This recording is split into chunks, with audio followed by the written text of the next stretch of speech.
guys, and welcome back to another episode of FNS Sports Media Podcast. This is going to be episode 37 for all you counting out there. Today we're going to be continuing kind of our trend that we were doing past few weeks, where we were projecting our division standings. We did all AL last week or 2 weeks ago. Now we're going to do the NL, not all today, but today we're going to be doing the NL West. So I'm excited about that. The NL West, pretty talented division besides like that last team in there, Rockies. But it's pretty talented division. I'm pretty excited to get into this one. Yeah, I think that the NL West features one of the best teams in baseball, one of the worst teams in baseball, and a whole lot of in between. So it should be exciting pennant race in that division. All right, let's get into it. All right, so first we're gonna start out like we usually always start out with our stuff. This, for all you guys watching on YouTube, is the PECOTA projections. It has the Angels, the Dodgers winning. That would be kind of weird. Dodgers winning 101.4, not 102, not 101, 101.4 games. Arizona coming in second place with a whopping 84.9. Third place, San Francisco, 81.2. San Diego, 80.1, and then Colorado coming in a whopping 56.9. Yikes. Yeah, that's crazy to think that, the PECOTA projections here have the Dodgers winning almost twice as many games as the Rockies. It basically is. And then like we said, a whole bunch of decent teams in the middle, teams that, based on those PECOTA projections, flirting with 500 the rest of the year. It looks like, a pretty decent team could end up finishing in fourth place in that division. Yeah. It's going to be a good playoff run. Someone's got to get that, fourth place spot. I don't know who it is. I like what PECOTA's kind of doing here. I think it's pretty accurate. I don't know about the Diamondbacks. I liked what they did this offseason, but I can see where PECOTA's going here. Yeah, I think also, if you I would like to highlight that playoff percentage column from the PECOTA projections. I think it's just really interesting to see how important some of these games might be, right? So there's only about 4 games of difference between Arizona's projections and San Diego, but those 4 games changes your playoff percentage from 57.8% all the way down to 27.3. And so when you think about, baseball season is a marathon, not a sprint.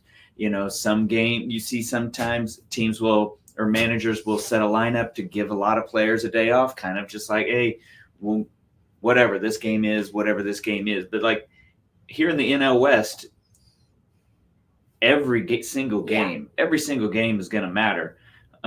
Every single game is going to matter, and that might be it's 30. That's the difference in 30% possibility of making the playoffs or not making the playoffs. So each and every game, all 162 of them, is going to matter for these teams in the West. Yeah. So we got to kind of PECOTA right now, and then now we're gonna go to some news around the NL West, just talking about what some teams have done over the offseason and stuff like that. So Dodgers have been really active. You guys probably all of you guys watching probably know this. They signed Ohtani, they signed Teoscar Hernandez, they signed Yamamoto, they traded for Tyler Glasnow. They had a really good offseason. That I think I really like that outfield right now. And Mookie Betts is moving to second base, so that freed up that kind of spot for Teoscar Hernandez because they had the center fielder. Can't remember his name right now. James Outman. He was pretty good. He wasn't awesome, but he was solid. The Dodgers have done a lot this offseason. Yeah, on paper, the Dodgers are the best team in baseball. Period. Yeah. End of story. The Braves might think that they have something to say about that, but I think anybody who's being objective about it knows that or can see that the Dodgers are all in on this season. It'll be interesting to see. The Dave Roberts has some issues in the postseason. Yeah. They've struggled in October. Who knows? But on paper, the Dodgers are by far the team to beat. Yeah. The Diamondbacks, like I was saying a little bit earlier, I really liked their offseason. They signed Eduardo Rodriguez, adding to that pitching depth. They re-signed Lourdes Gurriel. He was helpful in that outfield that has Alec Thomas, Corbin Carroll, and now Lourdes Gurriel. It's a really good outfield. And then they signed Jock Peterson for that lefty. I think they're probably maybe going to platoon him kind of because they also signed Randall Grichuk. They kind of got that left and right platooning spots. I like what they did, adding to that National League champions spot. That team, I think it's really good. Yeah, I think it's just, the Diamondbacks didn't blow anybody's socks off last year. Yeah. And they just happened to get hot at the playoffs at the end of the year. And I think they've done enough to improve that team. They didn't do anything groundbreaking, but they also didn't backslide, and I think that's really important too. It's like they're making some incremental improvements. Yeah. Now for the Giants, I also really liked the Giants last season. Signed Jung-Hoo Lee, which we don't know for sure if he's going to be like superstar level. I think he's probably just going to be like that man level, maybe 20 home runs, maybe 20 steals. They signed Jordan Hicks. Remember, they're going to try to move him to a starter. They signed Jorge Soler. That was really it for the Rockies, but not the Rockies, the Giants. I like the Giants. I like what they did, but I don't think they're there yet. The Giants, they're chilies. Yeah. All right, they're fine. It's never going to be the best thing you've ever had in your life, but also it's not going to disappoint you. You know what you're getting. You're getting a decent baseball team. They're fine. And I think that the signings that they had in this offseason, there's nothing groundbreaking about them, but they're fine. You're never going to go into Chili's and be like, that was the most disgusting thing I've ever eaten in my life. But you're also not going to be overly impressed with it either. So they're fine. Yeah. For the Padres, they signed Yuki Matsui, and then they traded away Juan Soto, but they also got Michael King, which I like his stuff. He was actually pretty good later in the year for the Yankees. But Padres not really did much. I mean, I think they got worse probably. But they had too much money. I think they were spending too much money on everything. Xander Bogaerts wasn't exactly what you wanted. You didn't get prime Manny Machado. Jake Cronenworth was just basically a waste of money last year. Juan Soto was like the really only good player. And then they traded him away, and so I think that team's kind of just starless. Yeah, I wouldn't say starless because I think, Fernando Tatis is pretty good. Manny Machado is pretty good. They need those guys to come through, mostly in runners with runners in scoring position. That's the main point. It's like they've got Fernando Tatis, they've got Manny Machado, they've got Xander Bogaerts. They're not starless, but they clearly were a team that went all in last year, spending the money on the Juan Soto, and just saying like, hey, we are going for it. They went for it. They crashed. They burned. And now they're kind of paying the price by having to trade away Juan Soto, having to, not being able to make the same kind of splash in free agency that they've made in the past. I think they'll be, Pacoda's got them at 80 wins right there. It's just a lot of that's going to come down to how their pitching does.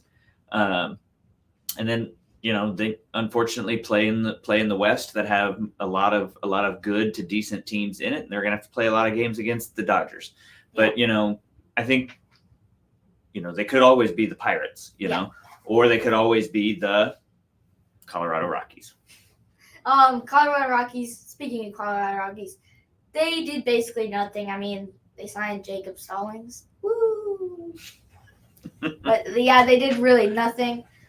So now we're going to kind of be talking about just some of the teams, and then after we talk about just what the teams are looking like right now, then we're going to do our projections. How much go first? All right. So the Colorado Rockies, I mean, they were terrible to begin with, but then they lost two of their starting pitchers, German Marquez and Antonio Senatella. They had surgeries that's gonna put them out of commission until at least the All-Star break. And believe it or not, the replacements that they signed for them actually made them worse. Yeah. The Rockies lineup, I mean, maybe Nolan Jones, Ezekiel Tovar, the only kind of players that are worth getting excited about at all. But they're both really young. They're going to have their ups and the downs, And, with that lineup, it could be more downs than ups. So, Yeah. The Rockies are going to be terrible. The Rockies are probably going to be one of the worst teams, if not the worst team in baseball. Yeah. Now for the San Francisco Giants, they replaced Gabe Kepler with Bob Melvin. I think that was a pretty good move. They signed Jung-Hoo Lee. He was a star in the KBO league, so that should help, like with an on-base threat near the top of the lineup, and Jorge Soler with that much needed power. I'm not sure how well he's going to be able to power the balls out because it's not exactly a hitter-friendly park. But I think Jorge Soler is going to find a way. But their batting order, they still kind of lack anyone that could be like even an all-star player. I know they're going to have an all-star player because every team does, but they don't really have anyone that's going to be like a pretty awesome all-star player. And the Giants' rotation outside of Logan Webb, question mark. I don't know what you want to say. Yeah, could be a rough go. Could be fine. Who knows? We'll have to find out. Lots of question marks in the Giants' rotation. They weren't that bad last year, and they made like 2 pretty good moves. But I don't know. They might take a step back, but I'm not sure. Yeah, but also, we'll have to see. I think the Giants are going to be fine. Yeah. Next up for the Padres, the Padres had the tragic offseason passing of their owner, Peter Seidler. Feels like a kind of a sad turning point for this franchise. He wanted the team to go all in. They went all in with Juan Soto. Had to take out a $50 million loan to help repay salaries last year. Spending whatever money was necessary to try and provide the city of San Diego with some kind of hope that they were going to come in and make some noise. However, since his passing, the Padres have already started shedding payroll. And like I said, there's plenty of bright spots still on that team, but the team should remain competitive enough. But I don't think they're in a position to make a run at coming anywhere close to the Dodgers in this division.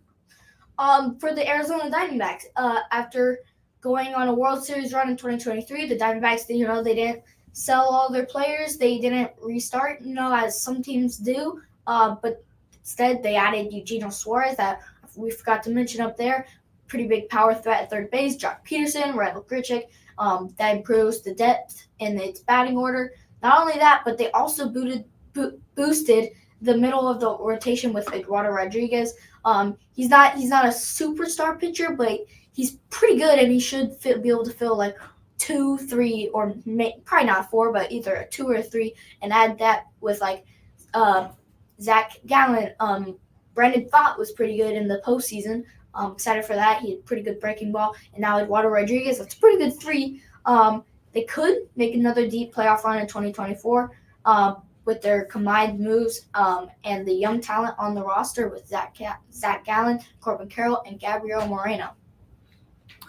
Yeah, they'll be a good team. The last team in the division we want to talk about are the Dodgers. The Dodgers have to be the example, the perfect example for all MLB teams about how to acquire as much talent as possible.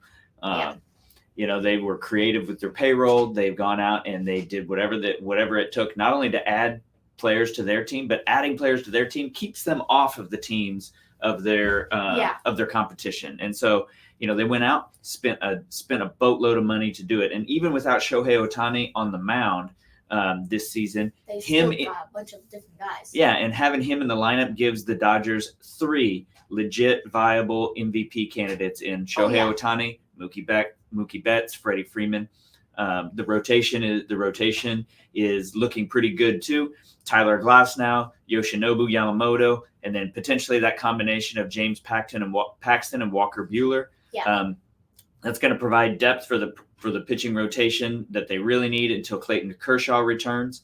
However, like I mentioned earlier, betting on the Dodgers to win the World Series, it could be a risky proposition given their history of crashing and burning in October. Yeah. But there's just so much talent on that team. There's an aggressive mindset that with the ownership that, if they need something at the trade deadline, they're going to go and get it. So I think, the Dodgers have to be considered the favorite to win the World Series. Yeah.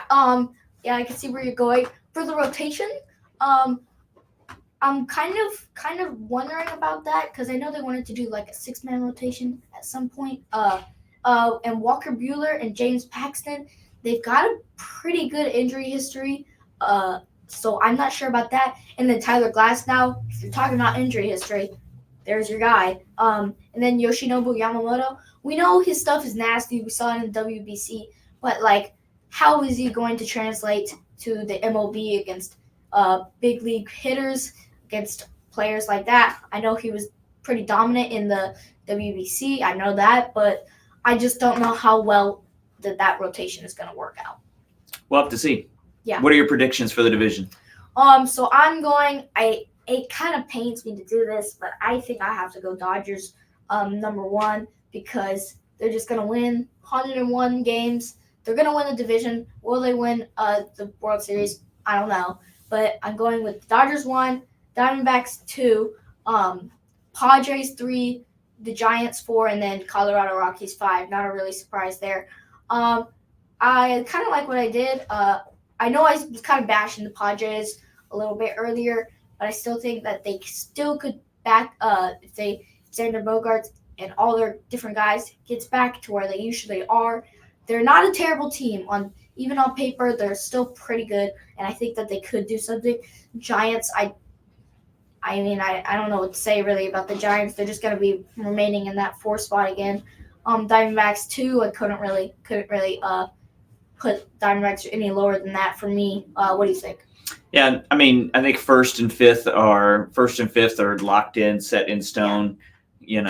Dodgers winning the division, Colorado finishing dead last. And I think you could see any combination of 2, 3, and 4 there. Yeah. I'm going to go with the Padres at 2, the Diamondbacks at 3, and the Giants at 4. I just think that all of the stars aligned for the Diamondbacks to make that run last year. It's tough to do. It's tough to do it 2 years in a row, especially without the dominant players throughout the lineup. They kind of made the best of their situation. I think the Padres have more talent, and so we'll go Padres 2, Diamondbacks 3, Giants 4, Colorado 5. Yeah. So I hope you guys liked this one. We did it a little bit different. We kind of spoke about different teams there than what we did previous. Hope you guys like it. Make sure to like, subscribe, hit the bell so you're notified when all of our new episodes come out. And we'll see you guys later.